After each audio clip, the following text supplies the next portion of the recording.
Hello again. So now we're going to start on regular polygons and their area. So there's some vocabulary we need to do first. So obviously a regular polygon, we've talked about before, has congruent sides and congruent angles. So the center of a regular polygon is the center of what's called the circumscribed circle. And yes, that is what it's called. Basically what that is, and maybe I'll do it with a highlighter and then erase it, but a circumscribed circle is the circle that just barely goes around the outside, hitting every vertex around. So that would be the circumscribed circle, and then this is the center of that circle, which is also the center of the polygon.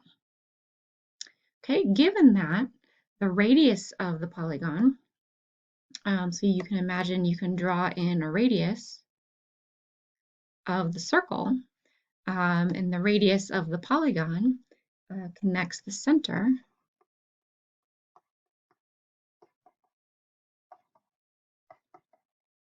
and a vertex. So remember, the vertex for a polygon is that corner. Okay, a central angle of a polygon is formed by what's called consecutive radii. Now that word consecutive just means one right after the other. So if I've drawn in that radius here, the consecutive radius would just be the next radius. Okay, and then for a central angle, maybe I'll do that in green here, this would be considered a central angle. So this angle right here. To find the angle measure for a central angle, since if you drew in all the radii, all of these central angles would be congruent to each other. You simply do 360 degrees divided by the number of sides, because that should be the same as the number of central angles, which is also the same as the number of triangles in the polygon. Okay, the next vocabulary word is brand new, and it's going to be brand new for everybody. So this word apothem. So some people say apothem, but I always say apothem. So the apothem is from the center, but it's going perpendicular to a side. Okay, and that perpendicular is always super important when you're doing area. So that apothem allows us to find the area of all the triangles, but also the area of the polygon. So the apothem is from the center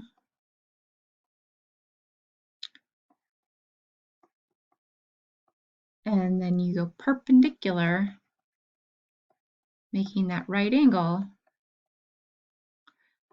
to a side. Okay, so there's the apothem. And then you could also draw the apothem in the triangle here. But you would obviously have 6 different apothems that you could label. So finding the area of a regular hexagon.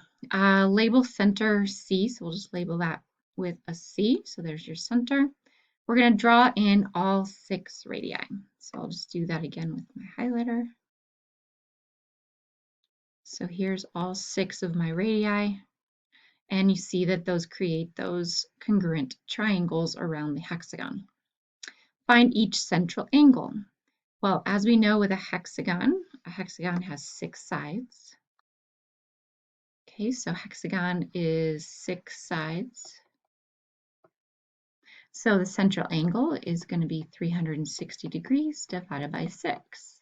So each of these bigger central angles is going to be 60 degrees. Okay, now when we draw in the apothem, that's going to split that central angle into 2 equal pieces. So each of these smaller angles is going to be 30 degrees. Okay, draw an apothem to EJ, so I've done that here. And then label that A. So this is my A for apothem. Okay, find and label the angles formed by the apothem, the side, and the radius. So let me highlight what that is asking you about. Maybe I'll do it in orange. So the angles formed by the apothem, so here's the apothem, the side, and it's actually going to be half the side, and the radius. So this smaller triangle creates specific angles. So as I said before, these are both 30 degrees. Down here, these are both going to be 90 degrees. And what that leaves us with is this angle here would have to be 60. And this angle would have to be 60. So what you'll see is in a regular hexagon, and this is really important, you have, when you draw the apothem in there, you do create 30, 60, 90 triangles. And remember, we have that pattern of times √3 and times 2. And that becomes really important when you're finding the area. Okay, so I just recopied this picture so we can see it. But I'm going to go ahead and label things here. So EJ is 8. So this is 8 centimeters. Now, because it's regular, all these sides are all 8. So the perimeter is going to be 8 times 6, or 48 centimeters. Okay, the apothem. So in order to figure out the apothem, you do have to create that 30, 60, 90. So here's the apothem. And then I'm going to draw in a radius here. So there's my radius. Here's my apothem.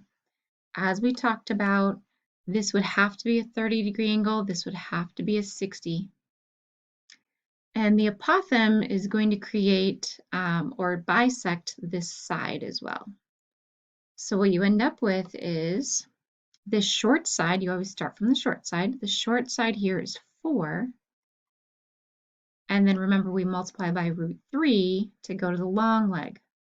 So the apothem is going to be 4√3. The radius, remember, you times 2 to go to the hypotenuse. And so this is going to be 8. Okay, using the triangles, find the area of the hexagon.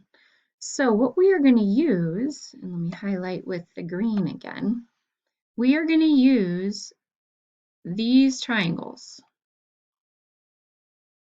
Those are going to be isosceles because the radii are congruent. And in fact, for a regular hexagon, they're actually equilateral.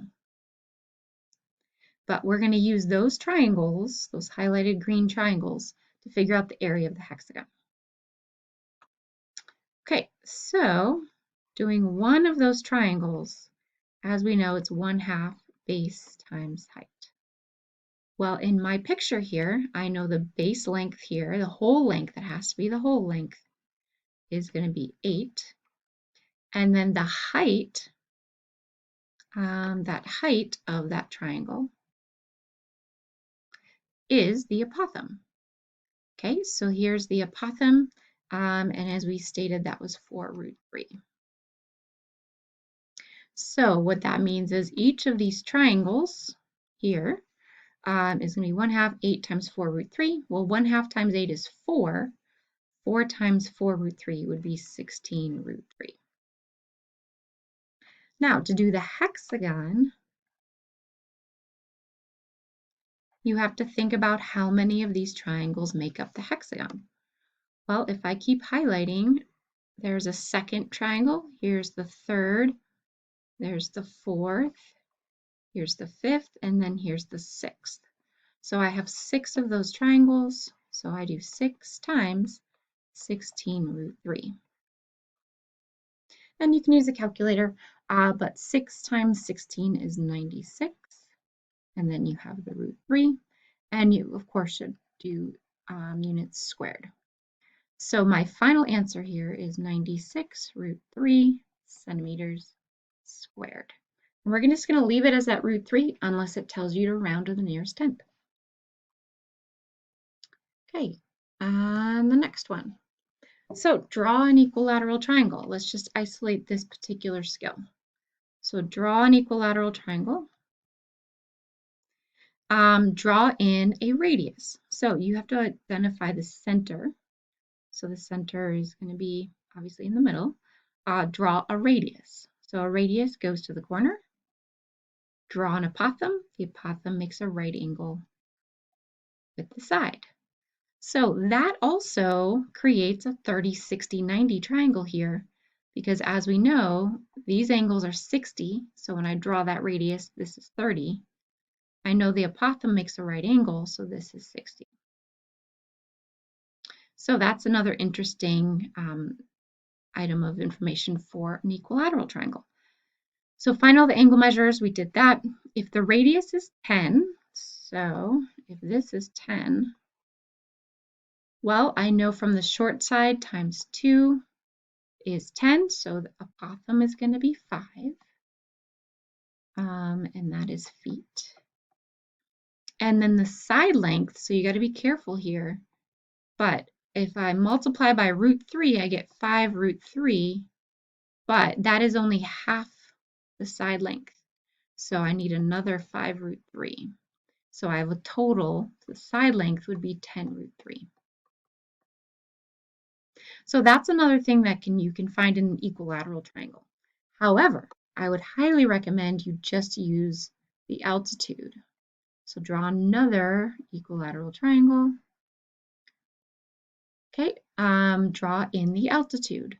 So I'm going to draw it. We've done this many, many times, but this is the altitude, or in other words, the height. So if I have a base of 4, and remember that's the whole thing, and I know that in an equilateral triangle, this is 60 degrees, therefore this is 30, I have a 30, 60, 90, then half the base is going to be 2, and then the height is going to be 2 root 3. So my height is 2 root 3, and then the area is 1/2, remember it has to be the whole base, times that perpendicular height. So I get 1/2 times 4 is 2, 2 times 2 is 4, so I get 4 root 3, and this would be inches, and this would be inches squared. Okay. Last thing here, there is a shortcut formula for these. So for a regular polygon, you can do all the triangles and add them all up, or you can also use this formula, which is 1/2 the apothem times the perimeter. That also is a good shortcut formula. So apothem is the A, perimeter is the P. Okay, so going through one of these, find the area of a regular polygon, regular hexagon. So remember, there are 6 sides, and we just did one of these on the front. So I'd highly recommend that you redraw it. Okay, and then label the apothem is 2 root 3. Well, what we need is the apothem, which we have, 2 root 3, but we also need the perimeter if we're going to use the shortcut. So in order to do that, I need to figure out a length of the side. So this is where for a regular hexagon, you need to use that 30, 60, 90 pattern. So if the long leg is 2 root 3, you divide by root 3, this is going to be 2, which means the side length is 4. So the perimeter is 4, 4, 4, 4, 4, and 4, so that is going to be 24.